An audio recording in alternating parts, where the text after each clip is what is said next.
I want to mention something. Our own Julia Janae pointed this out to me. Her attention to detail is so great. And she said one of the things is that Vivian Reeves, the defendant's wife, did tell the police that although her husband had been an officer for many years, that he had never had to fire a weapon. Does that fact come into play in this trial, in your opinion?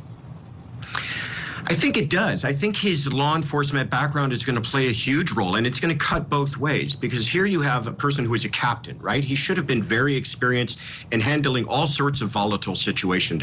And that's not entirely uncommon, that an officer might go their entire life and never pull their weapon, their service weapon, in the course of their duty. But the other thing it's going to show is that he should have known better, that he should have known how to diffuse a situation. He even said in that interview that his wife had talked about perhaps we should have moved. And I'm looking at that videotape that they have captured from inside of that theater. And unless I'm seeing things wrong, it was essentially empty. I mean, there were plenty of seats they could have moved to diffuse that situation that didn't have to resort to pulling a weapon and taking a man's life.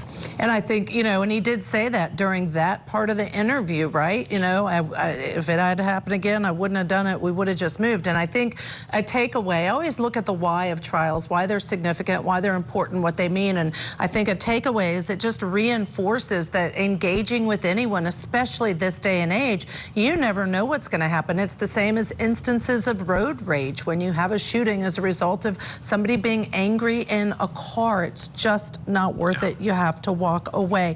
What about the fact, and he did say, does it rise to the level of stand your ground? And the language I wrote down from the interview was, it scared, he, meaning the victim in the case, scared the crap out of me. Is that enough?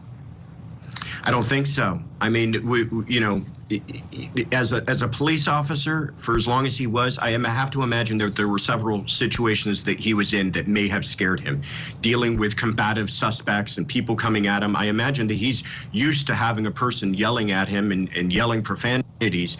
And simply saying, I was scared, does not excuse pulling that weapon. I think a thing that we may not have talked about enough is, I understand that he's retired, and so there may be a reason for him to carry around a weapon, but he's bringing a weapon into a movie theater in the middle of the day. This is in an environment where one might be expected to be kind of in fear for their life, a high dangerous situation.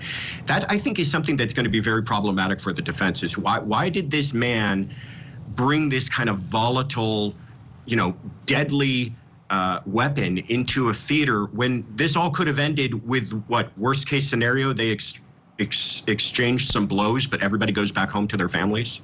And it says no weapons or firearms. To your point, that's an excellent producing by my team here at Court TV, because they have that sign up at the same time. And that's the same sign there at that movie theater that we see at a lot of movie theaters and malls and other public places. Excellent point. All right.